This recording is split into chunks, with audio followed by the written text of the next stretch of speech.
So let us start.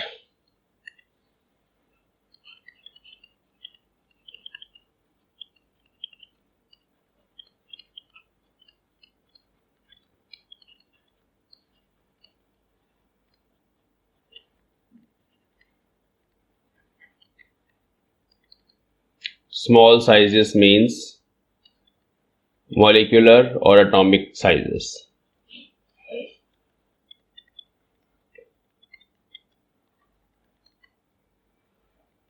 ठीक है, तो मॉलिक्यूल का साइज, मॉलिक्यूल का डायमीटर कितना होता है अप्रोक्सीमेटली, ऑर्डर ऑफ मैग्नीट्यूड कैसे पता चलेगा, एटम के साइज का ऑर्डर ऑफ मैग्नीट्यूड कैसे पता चलेगा बिना उसको देखे, बिना किसी माइक्रोस्कोप की हेल्प से। आजकल तो हमारे पास स्कैनिंग इलेक्ट्रॉन माइक्रोस्कोप हैं और टनलिंग इलेक्ट्रॉन माइक्रोस्कोप्स हैं, उसको सेम बोलते हैं, टेम बोलते हैं, you can search on Google. तो आजकल के तो माइक्रोस्कोप हमारे पास इस तरह से हैं कि आप डायरेक्टली इलेक्ट्रॉन की इमेज बना सकते हैं, उसको डायरेक्टली देख सकते हैं, उसका साइज मेजर कर सकते हैं। बट आज से 100 साल पहले या 150 साल पहले जब ये चीज़ें नहीं थी, तब लोगों ने कुछ इनडायरेक्ट मेथड्स दिए एटम के साइज को फाइंड करने के लिए, अप्रॉक्सीमेटली किस ऑर्डर का होगा, और न्यूक्लियस के साइज को फाइंड करने के लिए किस ऑर्डर का होगा, मॉलिक्यूल का साइज कैसे फाइंड करेंगे। केमिस्ट्री पीपल ने दिए, फिजिक्स पीपल, दोनों ने मिलकर काम किया। तो आज का जो सबसे पहला मेथड है, सबसे पहला जो इनडायरेक्ट मेथड है इस केस में, that is called Avogadro's hypothesis. इसको यूज करके हम साइज फाइंड कर सकते हैं। ठीक है, चलिए, तो इसमें क्या बोला है वो कहता है कि भाई the actual volume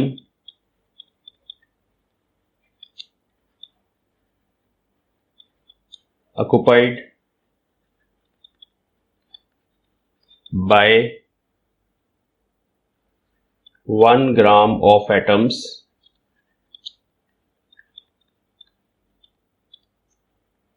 of a substance is 2/3 of the volume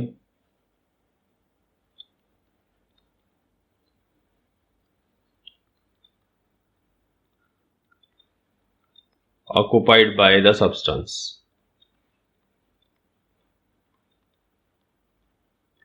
तो ये हाइपोथेसिस है। वो कह रहा है कि लेटर सपोज आपके पास एक छोटा सा क्यूब ले लेते हैं, पीस ले लेते हैं इस तरह से किसी सॉलिड मटेरियल का, ये सॉलिड की बात हो रही है, तो किसी सॉलिड मटेरियल का इस तरह से आपने एक छोटा सा टुकड़ा ले लिया, और इस पीस के अंदर एक्चुअल में जो एटम्स होते हैं इस तरह से स्फेरिकल एटम्स होते हैं। जस्ट टू विजुअलाइज कि इस तरह के स्फेरिकल एटम्स इसमें क्लोजली पैक्ड होते हैं, है ना। तो ये मटेरियल जो है एटम्स का मिलके बनता है। ये छोटे छोटे जो स्फेरिकल बॉल्स हैं, स्फेरिकल शेप एटम्स। ठीक है, अब जो एक्चुअल वॉल्यूम है और जो स्फेरिकल एटम्स का अपना वॉल्यूम है, उनकी जो रिलेशन है आपस में इस हाइपोथेसिस के अकॉर्डिंग, वो रिलेशन है कि भाई volume of all atoms, volume of all the atoms जितने भी हैं, स्फेरिकल वॉल्यूम है ना, सब एटम्स का वॉल्यूम ऐड कर देंगे हम, दिस इज इक्वल टू 2/3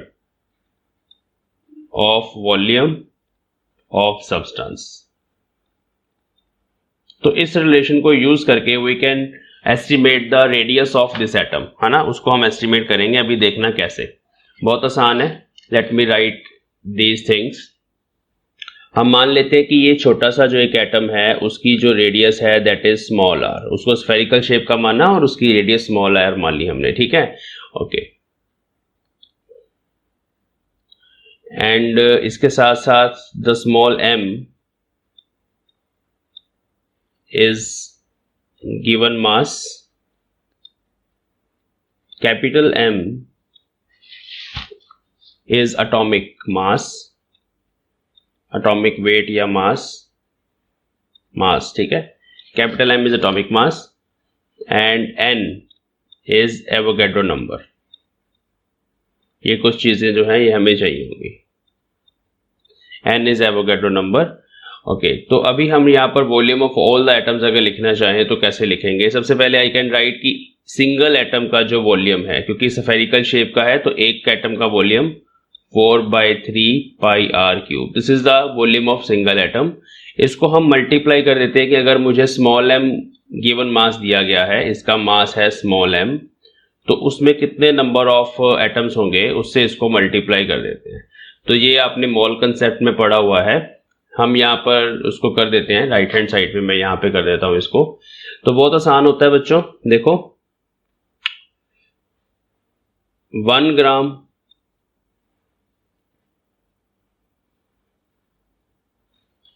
ऐसे करते हैं इसको। The number of atoms in the given sample is given by, ये फॉर्मूला होता है Avogadro number into given mass upon atomic mass, है ना। ये स्मॉल एन ले लेते हैं टोटल नंबर जो है।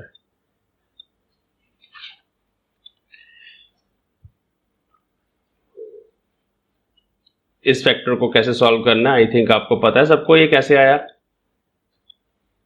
मोल कंसेप्ट कर लिया हुआ है।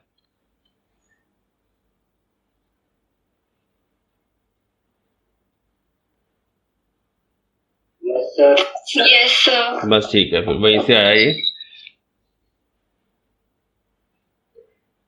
देखो ऐसे होता है ना कि n एटम्स होते हैं, जो जिनको नहीं पता सुन लो।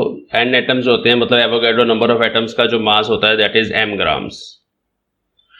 एक एटम का मास अगर हम लिखना चाहते हैं तो दैट इज m/n। ये एक एटम का मास है, ठीक है। अब हमें टोटल नंबर निकालना है, तो टोटल नंबर निकालने के लिए क्या किया जाएगा, given mass upon mass of each atom, है ना। तो number of atoms in m ग्राम ये निकालना है। तो given mass divide by mass of each atom. तो अगर हम इसको डिवाइड करेंगे मास ऑफ ईच एटम से विच इज m/n, तो सॉल्व करके हमारे पास ये वाला फैक्टर आ जाएगा। तो number of atoms in m grams हमारे पास आ जाएगा। ओके, ये वाला पार्ट तो आसान है, 2/3 आ गया। And what is the volume of substance, volume को हम इन टर्म्स ऑफ डेंसिटी लिखेंगे m/ρ, ठीक है। ये भी आपको पता है कि density is equal to mass by volume. तो वहां से volume is mass over density. अब जो जो फैक्टर यहाँ पे कैंसिल होते हैं उनको कैंसिल कर देते हैं और जस्ट यहाँ से r निकाल लेते हैं। 3 से 3 कटा, स्मॉल m से स्मॉल m कटा, ये 4 है, यहाँ 2 का फैक्टर आ गया। And you want to calculate this r cube आ जाएगा।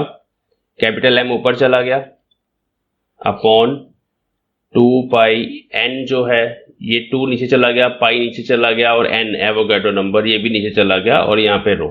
तो दिस इज r क्यूब, और यहाँ से r आ जाएगा m अपॉन 2 पाई n रो उसकी पावर 1/3। तो ये हमारे पास एक रिलेशन आ गई बच्चों। इस रिलेशन में हमें बस एटॉमिक मास पुट करना है, एवोगैड्रो नंबर एक कांस्टेंट है, और डेंसिटी को पुट करना है किसी भी मटेरियल की। तो ये चीजें जब आप यहाँ पे सब्स्टिट्यूट करोगे तो आपके पास जो उसके एटम की रेडियस है उसका एस्टिमेट आपको पता चल जाएगा।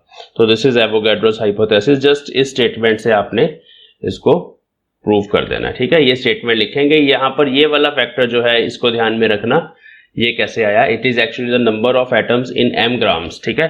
तो n एटम्स का मास जैसे आपको पता है कैपिटल M होता है, 1 एटम का मास इतना होता है। ये एक सिंगल एटम का मास है और आपको टोटल मास स्मॉल m दिया गया था, तो आपने स्मॉल m से सिंगल एटम का मास जो भी निकाला उसको डिवाइड कर दिया,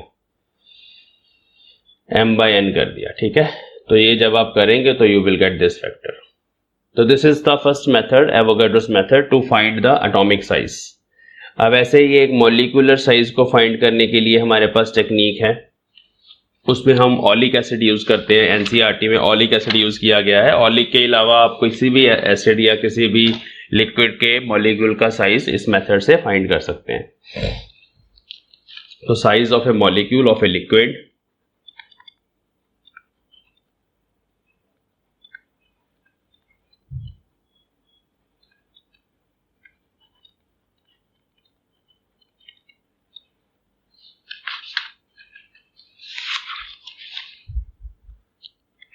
ये कैसे फाइंड करेंगे, बाय इनडायरेक्ट मेथड। इसका कोई नाम नहीं है,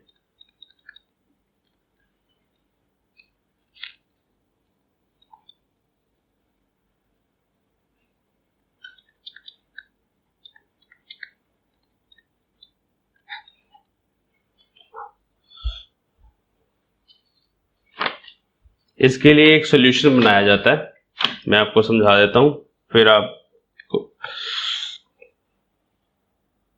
अल्कोहल के साथ सॉल्यूशन बनाते हैं हम उस लिक्विड का। तो कैसे करें, स्टेप्स लिख देते हैं पहले ना, फिर आपको आसानी से पता चल जाएगा। तो let us take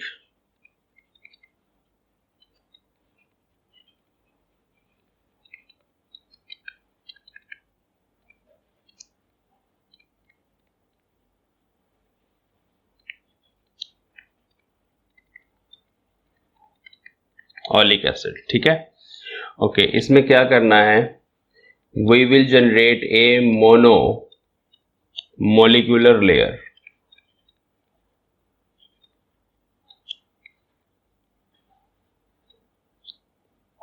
of acid on the surface of water. This is the main task. Water के सरफेस पे हमने एसिड की एक मोनोमोलिकुलर लेयर को जनरेट करना है। कैसे जनरेट करी जाती है, अल्कोहल ले ली जाती है, अल्कोहल ले ली जाती है एक बीकर में। This is alcohol. अल्कोहल का कितना लिया जाता है वॉल्यूम अल्कोहल का, लेटर सपोज आप, ये डिपेंड करता है, न्यूमेरिकल में डिफरेंट वॉल्यूम्स हो सकते हैं, लेकिन approximately 500 centimetre cube of alcohol ली जाती है। उसमें बहुत small fraction of oleic acid means 1 centimetre cube of oleic acid उसमें डिसॉल्व कर दिया जाता है, ठीक है। उसमें डिसॉल्व करके एक सॉल्यूशन बना लिया जाता है। अब अगर हम इस सॉल्यूशन की कॉन्सेंट्रेशन की बात करें, कॉन्सेंट्रेशन ऑफ सॉल्यूशन बिकम्स 1/500, ठीक है। तो मींस इसमें एक हिस्सा ओलिक एसिड है और 500 पार्ट्स जो है दैट इज ऑफ अल्कोहल। इस सॉल्यूशन को बना के फिर एक दूसरा बीकर लिया जाता है। उस बीकर में ऑलरेडी हमारे पास वाटर होता है, दिस इज वाटर, ठीक है। और ये जो हमने सॉल्यूशन बनाया सॉपी सॉल्यूशन होता है, ये सॉपी टाइप होता है थोड़ा सा, ये वाटर के साथ मिक्स नहीं होता, इमिसिबल होता है पानी के साथ। तो इस सॉल्यूशन को एक ड्रॉपर ले लिया जाता है, ड्रॉपर से एन ड्रॉप्स यहां पर पॉर की जाती है। सॉल्यूशन ले लिया वहां से और उसकी n drops, drop number 1, drop number 2, drop number 3, इस तरह से एन ड्रॉप्स, एन को काउंट करना होता है, बहुत इंपॉर्टेंट है। एन ड्रॉप्स यहाँ पे फॉल की जाती है and small v is the volume of each drop. उसका वॉल्यूम भी हमें पता होता है हर एक ड्रॉप का, और उसको यहाँ पर पॉर किया जाता है। तो क्या होता है, यहाँ पर ना एक लेयर बन जाती है। वो जो लेयर होती है उस लेयर में दो चीजें होती हैं, एक उसमें होती है अल्कोहल और एक उसमें होता है ओलिक एसिड, और उसकी कॉन्सेंट्रेशन 1/500 होती है। अब इस लेयर को हम मेजर कर सकते हैं, देख सकते हैं with the help of microscope. थोड़ी देर बाद क्या होता है कि अल्कोहल यहाँ से ना इवेपोरेट हो जाती है। अल्कोहल इवेपोरेट होने के बाद जस्ट यहाँ पर ओलिक एसिड बचता है, और ओलिक एसिड की जो लेयर होती है that is very very thin, क्योंकि हमने ड्रॉप्स इतनी डाली होती है कि जस्ट वहां पर एक मोनोमोलिकुलर लेयर, मोनो का मतलब है कि उस लेयर में सरफेस पे जस्ट सिंगल मॉलिक्यूल ही होता है। तो इस लेयर का डायमीटर, अगर हम इसको ऊपर से देखें, यहां से टॉप व्यू देखें इसका with the help of some microscope, तो ऐसे बीकर की शेप जैसी होती है सर्कुलर, उस तरह की शेप नजर आती है, ठीक है। और अगर हम साइड से देखें तो इसकी कुछ थिकनेस होगी t। तो अगर आप इसका टॉप व्यू देखें तो टॉप व्यू कुछ इस तरह का होगा, ऐसे सर्कुलर लेयर नजर आएगी और वहां पर मॉलिक्यूल्स नजर आएंगे, सिर्फ आपको एक फिल्म से नजर आती है। ये जैसे मैं बता रहा हूं कि उस लेयर में बहुत सारे छोटे छोटे मॉलिक्यूल्स हैं। तो आप अगर साइड से देखें, साइड से देखने पर ये लेयर ऐसी नजर आएगी, ऐसे इस तरह की शेप की, क्योंकि उसकी कुछ थिकनेस भी है, ऊपर से सर्कुलर है और साइड से देखेंगे तो कुछ थिकनेस भी है, वो थिकनेस है t। और इस लेयर की ऊपर से आपने रेडियस भी मेजर कर ली with the help of microscope. ये डायमीटर यहां से लेकर यहां तक मेजर किया माइक्रोस्कोप को डिस्प्लेस करके, और वहां से रेडियस निकाल ली। तो ये जो वॉल्यूम है, ये मोनोमोलिकुलर लेयर जो आपने बनाई है उसका जो वॉल्यूम है वो वॉल्यूम होगा वॉल्यूम ऑफ लेयर वो हम कैलकुलेट कर सकते हैं। आर इसकी रेडियस है और let us suppose capital a is equal to pi r square, capital a is equal to pi r square is its area. ठीक है, तो वो एरिया इनटू ये वाली थिकनेस, ये थिकनेस कैसे पता चलेगी, ये थिकनेस हमें फाइंड करनी है, यही तो मॉलिक्यूल का डायमीटर है टी। तो अगर आप ये थिकनेस कहीं से फाइंड कर लो तो आपको मॉलिक्यूल का डायमीटर मिल जाएगा।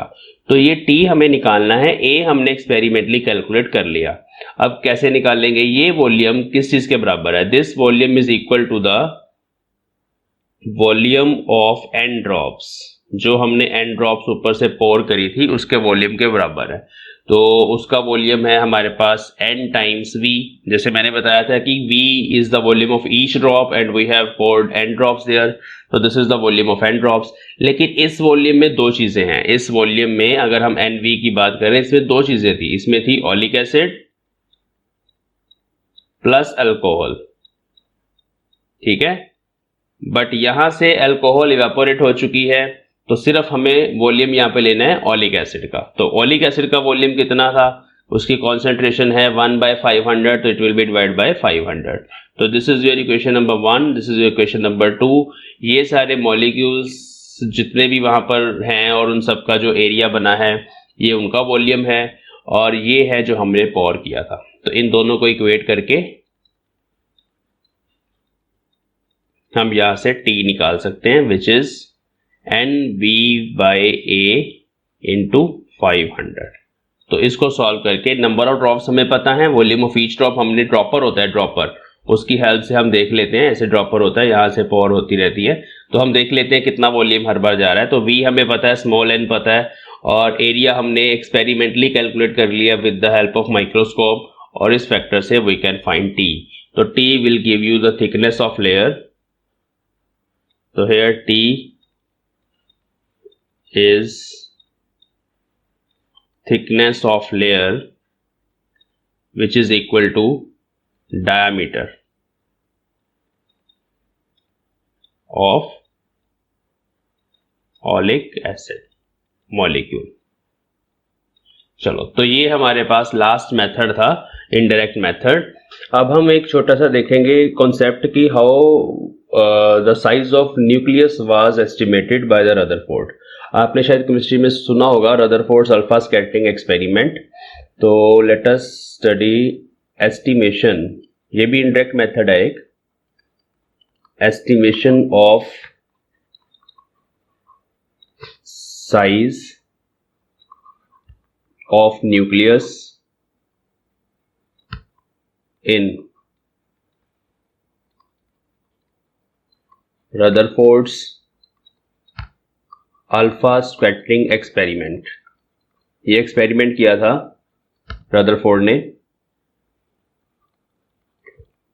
और इसी एक्सपेरिमेंट से ये निकल के आया था कि जो चार्ज होता है एटम के अंदर, चार्ज होता है ना, पॉजिटिव चार्ज नेगेटिव चार्ज, दो तरह का चार्ज होता है एटम के अंदर। अभी तो हमें पता है कि सेंटर में एक न्यूक्लियस होता है और उसके अराउंड ऑर्बिट्स होते हैं, और ऑर्बिट्स में इलेक्ट्रॉन घूमते रहते हैं, अभी तो पता है। लेकिन उससे पहले हमारे पास थॉमसन का मॉडल था, थॉमसन्स प्लम पुडिंग मॉडल। उसके अकॉर्डिंग ये था कि भाई एटम के अंदर जो नेगेटिव चार्जेस होते हैं, means electrons, they are distributed like this, और बाकी जितना भी हिस्सा होता है ये वाला सारा, that is filled with positive charge, means जो positive charge है that is uniformly distributed over the entire atom। ये था उससे पहले मॉडल। लेकिन रदरफोर्ड ने ये फाइंड किया कि ऐसा नहीं होता। कैसा होता है कि जो पॉजिटिव चार्ज होता है वो एटम के सेंटर पे बहुत छोटा सा चार्ज, बहुत छोटा सा पॉइंट होता है, वहां पे पॉजिटिव चार्ज कॉन्सेंट्रेट करता होता है, जिसको न्यूक्लियस बोल दिया गया, और इलेक्ट्रॉन उसके अराउंड घूमते होते हैं। तो ये जो सेंटर पे पॉजिटिव चार्ज कॉन्सेंट्रेट करता है इसको न्यूक्लियस बोला गया। ठीक है, और ये ऑर्बिटल इलेक्ट्रॉन्स हैं। तो ये कैसे एस्टिमेट किया था, कैसे पता चला था, उसके लिए अल्फा स्कैटरिंग एक्सपेरिमेंट किया था। अल्फा पार्टिकल्स क्या होते हैं, अल्फा पार्टिकल्स छोटे छोटे पॉजिटिव चार्ज पार्टिकल्स होते हैं, like this, they are alpha particles. अगर और डिटेल में जाएंगे तो आपने हीलियम एटम सुना होगा। हीलियम एटम का अगर हम सिर्फ न्यूक्लियस ले लें, हीलियम एटम का एटॉमिक नंबर 2 होता है, मतलब उसमें हीलियम एटम में जो 2 इलेक्ट्रॉन्स होते हैं वो घूम रहे होते हैं फर्स्ट ऑर्बिट में, और इसके अंदर फिर 2 प्रोटॉन्स होते हैं और 2 ही इसके अंदर न्यूट्रॉन्स होते हैं इस न्यूक्लियस के अंदर, ये हीलियम एटम होता है। तो अगर हम हीलियम के न्यूक्लियस ले लें सिर्फ, मतलब हीलियम को आयोनाइज कर दे, इलेक्ट्रॉन्स को इजेक्ट कर दे ऑर्बिट से, हमारे पास सिर्फ हीलियम का न्यूक्लियस बचेगा। वो हीलियम का जो न्यूक्लियस है वो कुछ इस तरह का देखने के में लगेगा हमें, 2 प्रोटॉन्स होंगे उसके अंदर और 2 न्यूट्रॉन्स होंगे, and this is called nucleus of helium.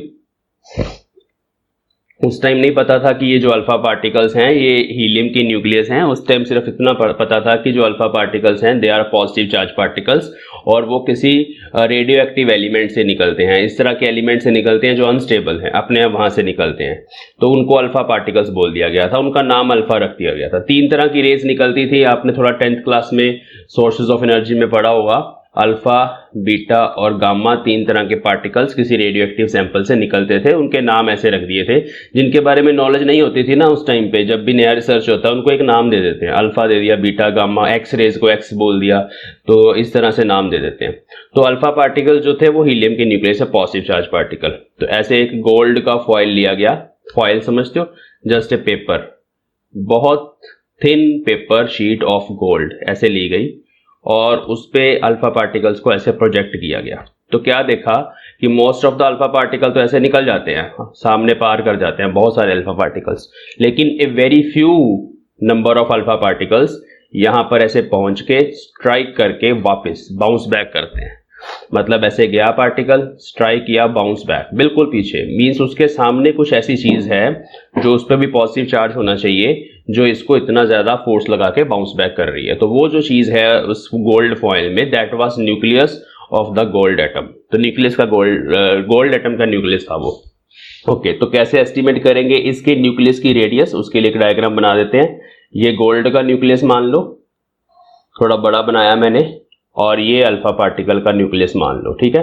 तो ये इसकी तरफ जा रहा है, ये इतना लकी है कि ये बिल्कुल लाइन ज्वाइनिंग द सेंटर्स पे जा रहा है, ठीक है, इतना लकी है ये वाला अल्फा पार्टिकल, क्योंकि बहुत सारे अल्फा पार्टिकल्स फॉल करवाए, तो हो सकता है कि उनमें से कोई ऐसा अल्फा पार्टिकल इतना लकी हो कि भाई वो बिल्कुल centre to centre line joining के अलोंग जा रहा है और वो टकरा के वापस आ रहा है, ठीक है। तो ये ऐसे गया। अब क्या होगा, ये अल्फा पार्टिकल किसी वेलोसिटी के साथ चल रहा है इधर, और इसकी किनेटिक एनर्जी होगी हाफ mv²। किनेटिक एनर्जी का फॉर्मूला आप लोगों को पता है, alpha particle kinetic energy half mv² होती है। तो ये ऐसे गया गया गया गया, जैसे जैसे ये इसकी तरफ जा रहा है ये पॉजिटिव इसको रिपेल कर रहा है, पॉजिटिव पॉजिटिव दोनों एक दूसरे को रिपेल करते हैं, 2 पॉजिटिव चार्जेस एक दूसरे को रिपेल करते हैं, मींस ये गोल्ड का न्यूक्लियस इसका मोशन अपोज कर रहा है, ठीक है, और ये किसी किनेटिक एनर्जी के साथ जा रहा है। तो एक मैक्सिमम डिस्टेंस होगा जहां तक वो जा सकता है, ये मान लेते हैं इसके सेंटर से, ये मैक्सिमम डिस्टेंस होगा r0। This is called distance of closest approach, distance of closest approach, and actually this is equal to radius of nucleus, radius of nucleus, ये उसी के बराबर होता है, ठीक है। चलो, तो ये ऐसे गया अल्फा पार्टिकल, इस डिस्टेंस तक पहुंचा, मैक्सिमम जहां तक वो जा सकता था अपनी किनेटिक एनर्जी के हिसाब से, यहां थोड़ी देर के लिए रुका, रुकने का मतलब है इसकी किनेटिक एनर्जी फिनिश हो गई। किनेटिक एनर्जी किसमें कन्वर्ट होगी, यहाँ पे पॉजिटिव पॉजिटिव रिपेल कर रहे हैं, पोटेंशियल में कन्वर्ट होगी। तो यहाँ पर पोटेंशियल एनर्जी बनती है, इसको बोलते हैं इलेक्ट्रोस्टैटिक पोटेंशियल एनर्जी, जो हम +2 क्लास में पढ़ेंगे। तो at this distance from gold nucleus we can write कि all of the kinetic energy is converted to potential energy. तो उस पोटेंशियल एनर्जी को हम U बोल देते हैं, और उस U का फॉर्मूला अभी आप लोगों को नहीं पता, लेकिन मैं बता देता हूं जस्ट समझने के लिए, समझ लो। उसमें एक कांस्टेंट आता है K, दोनों पार्टिकल्स का चार्ज आता है, इसका चार्ज अपॉन ये वाला डिस्टेंस आता है। तो बस ये इक्वेशन लिख लेंगे हम यहाँ पे। अब मुझे यहाँ पे मास पता है अल्फा पार्टिकल का, जो हमने फेंका था, कितनी उसकी वेलोसिटी है हमें ऑलरेडी पता है।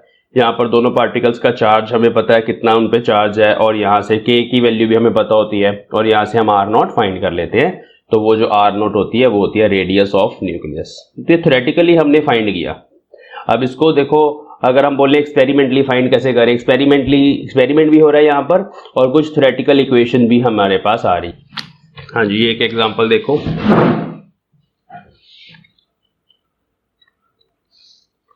If the size of a nucleus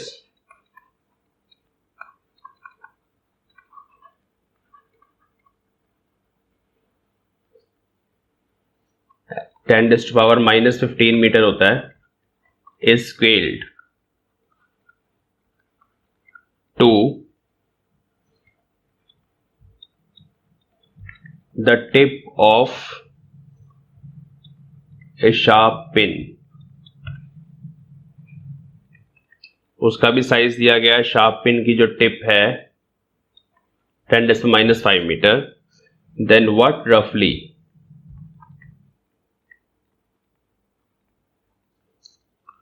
is the size of atom.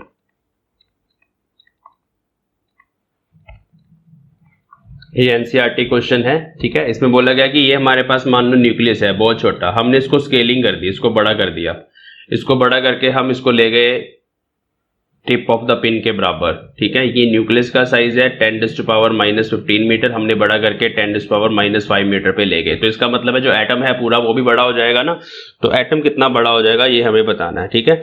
तो इस केस में हम स्केलिंग फैक्टर कैलकुलेट कर लेते हैं, जस्ट दोनों को डिवाइड कर देना है। तो मैग्निफिकेशन भी बोलते हैं उसको, मैग्निफिकेशन हो गया या स्केलिंग फैक्टर बोल देते हैं इसको। वो किसके बराबर होगा, यहाँ पे आपने बड़ा वाला साइज ऊपर रख देना है, size of tip upon size of nucleus, ठीक है। ये फाइनल वाला साइज रखना है, ये इनिशियल वाला साइज रखना है आपने। तो फाइनल वाला साइज जो है दैट इज 10⁻⁵ मीटर और इनिशियल वाला है 10⁻⁻15, ये कट गए। तो जब आप इसको सॉल्व करोगे 10⁻10 आएगा। तो this is your scaling factor. अब हम साइज के बाद एटम के साइज की बात करेंगे। तो size of atom, new size of atom, new भी लिखेंगे हम, scaled size of atom is equal to magnification times original size. ये आपको बहुत सिंपल सा फंडा आपको पता है कि भाई इतना हम स्केल कर रहे हैं तो उससे मल्टीप्लाई कर देना ओरिजिनल साइज को। तो मैग्निफिकेशन 10⁻10 है और एटम का ओरिजिनल साइज होता है 10⁻⁻10 मीटर, है ना। इन दोनों को सॉल्व करके 1 मीटर आ गया। तो मीन्स जो हमारा एटम है वो बहुत बड़ा हो जाएगा, 1 मीटर उसकी रेडियस हो जाएगी। तो ये इस तरह के क्वेश्चंस हैं।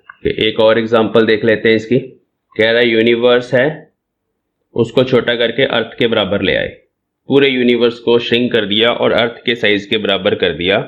Now how large would be the earth be on this scale. तो what will be the new size of earth, है ना। फाइंड द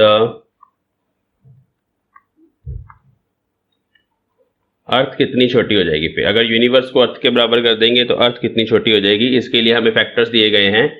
यूनिवर्स का साइज दिया गया है 10⁻25 मीटर, ये यूनिवर्स का साइज है, ठीक है। और अर्थ का साइज है, ऑर्डर ऑफ मैग्नीट्यूड दिए जाते हैं सिंपली 10⁻7 मीटर, ये हमें दिया गया है, ठीक है। तो वैसे ही हम मैग्निफिकेशन कैलकुलेट करेंगे। मैग्निफिकेशन फाइनल वाला साइज ऊपर रखना है, size of earth upon initial वाला नीचे रखना है,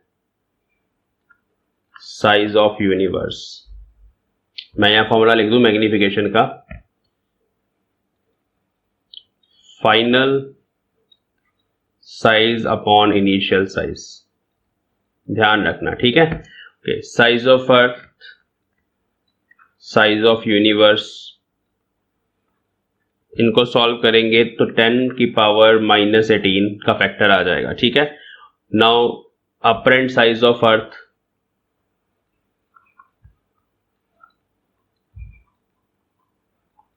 ये कैलकुलेट करना है। तो स्केलिंग फैक्टर जो भी आपके पास आया इनटू ओरिजिनल साइज ऑफ अर्थ, इसको सॉल्व कर लेंगे तो 10⁻11 मीटर।